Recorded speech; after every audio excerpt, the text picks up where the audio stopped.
Assalamu alaikum, Doctor. I'm very glad to stand here to ask you this question. Brother, can you come to the mic closer? Oh, sorry. Is that clear?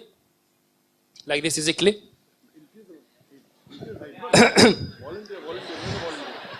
Assalamu alaikum, Doctor. It's my honor to standing here asking this question. And at the same time, I'm very sad to ask this question. If the Quran is a book of the guidance, and the Islam is a religion of the knowledge and all this, then why we are Muslim as a nation, as a majority, we are standing in the back among the nations? Why, when we compare our nation with the other nations, we see a big hole between us and them? The brother asked a very good question, very important question, very relevant question.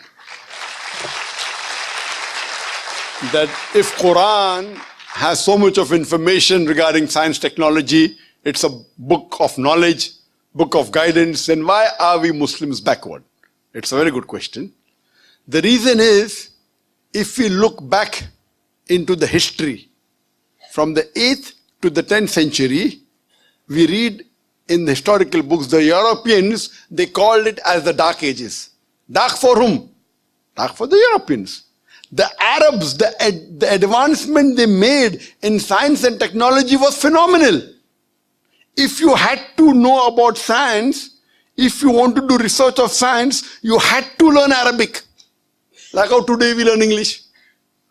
At that time, the Muslims were on top of the world because we were close to Quran and Sunnah. Today, the reason the Muslims are backward is because we are far away from Quran and Sunnah. So Quran is not to blame, you and I are to blame.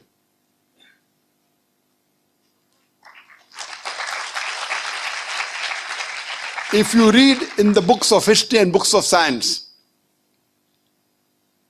I said in my lecture, Ibn Nafis, 600 years after the Quran was revealed, was the first to describe the blood circulation. In a textbook, we know about William Harvey, we don't know about Ibn Nafis. So two reasons is there. Number one, Muslims have gone away from Quran Sunnah. Number two, media. Media also plays a big role in it. In our textbook, in my school, I never heard about Ibn Nafis. After when I did research, I came to know. In my textbook was mentioned William Harvey. The first person who drew the world map of the world was Al-Idrusi. In 1154, he was a Muslim. Do you know the numbers that we have? 1, 2, 3, 4. What's it called? What's it called? 1, 2, 3, 4. What is it called? Say loudly. Arabic numerals. How we have Roman numerals? 1, 2. Arabic numeral. Why? Because 0 was first introduced by the Indian. The Arabs took it up, put a decimal point, and we have the Arabic numerals. If you know about Al-Abthusi, he was the one who discovered the Pythagoras theorem, which we learn in school. We learn Pythagoras theorem, we don't know the name of Abthusi. The square of the hypotenuse is equal in a triangle. The square of the hypotenuse is equal to the sum of the other two sides of the triangle. Do you remember or you've forgotten? You remember, na? MashaAllah, good student. Who was the person who discovered it? Now you came to know, correct? Better late than never. Al-Abthusi, Muslim. Trigonometry, we learn trigonometry. Who is the main person of trigonometry? Al-Biruni.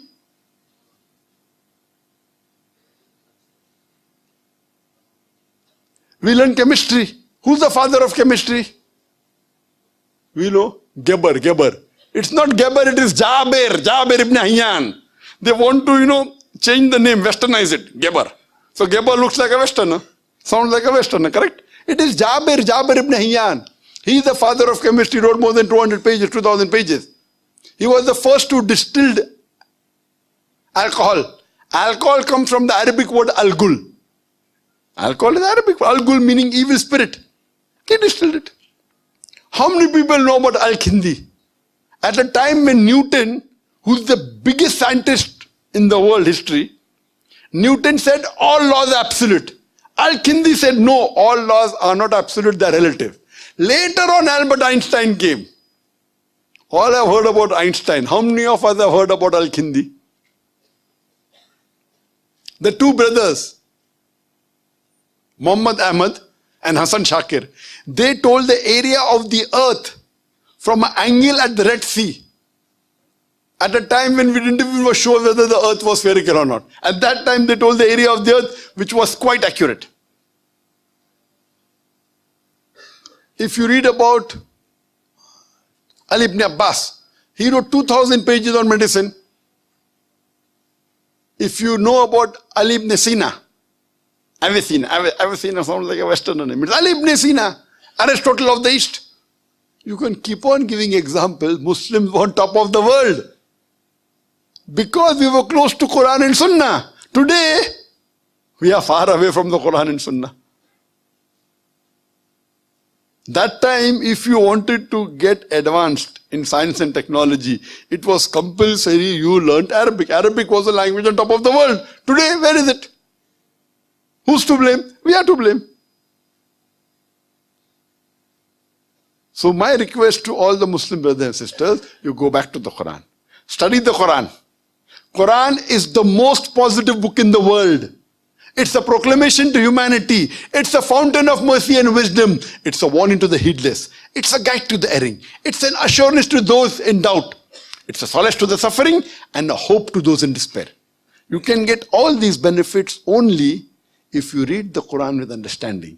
If you don't know Arabic, read the translation of the Quran in the language you understand the best. Implement it, inshallah, it will be a guidance for you for your full life and you'll see your life change. Hope that answers the question.